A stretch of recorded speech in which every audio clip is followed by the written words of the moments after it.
Hello everyone, আসসালামু আলাইকুম। Welcome back to my channel. আশা করছি আল্লাহর রহমতে সবাই খুব ভালো আছেন। আলহামদুলিল্লাহ, আমিও ভালো আছি। আজকে আপনাদের মাঝে খুব ইন্টারেস্টিং একটি ভিডিও শেয়ার করতে যাচ্ছি। আজকে আপনাদেরকে দেখাবো কিভাবে খুব সহজে ঘরে থাকা টুকরো কাপড় দিয়ে টেবিল ম্যাট তৈরি করতে হয়। আমাদের দৈনন্দিন জীবনে এই টেবিল ম্যাটের অনেক গুরুত্ব রয়েছে, কেননা ভুলবশত যদি কোনো গরম পাতিল ডাইনিং টেবিলের উপর রাখা হয়, ঠিক তখনই উপরে থাকা কভারটি পুড়ে যায়। আর যদি ডাইনিং টেবিলের উপর এই হিটপ্রুফ ম্যাটগুলো পাতানো থাকে, তাহলে তো এই সমস্যা থেকে খুব সহজেই মুক্তি পাওয়া যায়। সো আর কথা না বাড়িয়ে ইন্ট্রোর পর আমাদের মূল ভিডিওতে চলে যাওয়া যাক।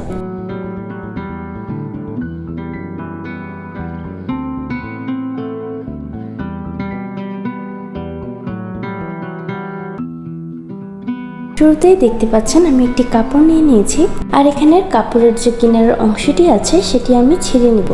সাধারণত কাপড়ের এই কিনারের অংশটি অনেকটাই মোটা টাইপের হয়ে থাকে, আর তাই এখন আমি এই কাপড়ের দুই দিকের অংশটি ছিঁড়ে নিব।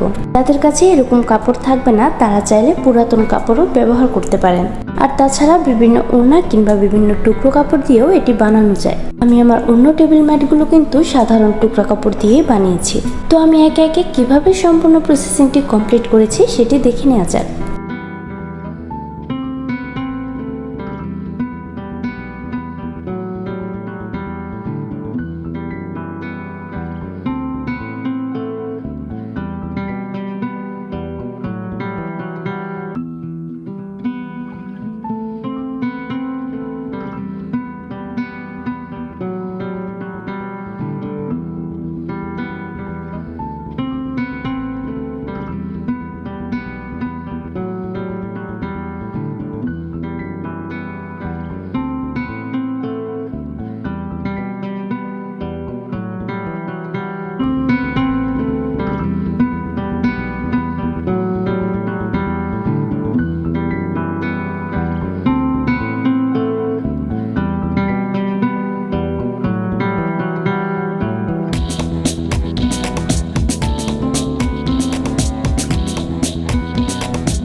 আমার আজকের এই ভিডিওটি এই পর্যন্তই ছিল।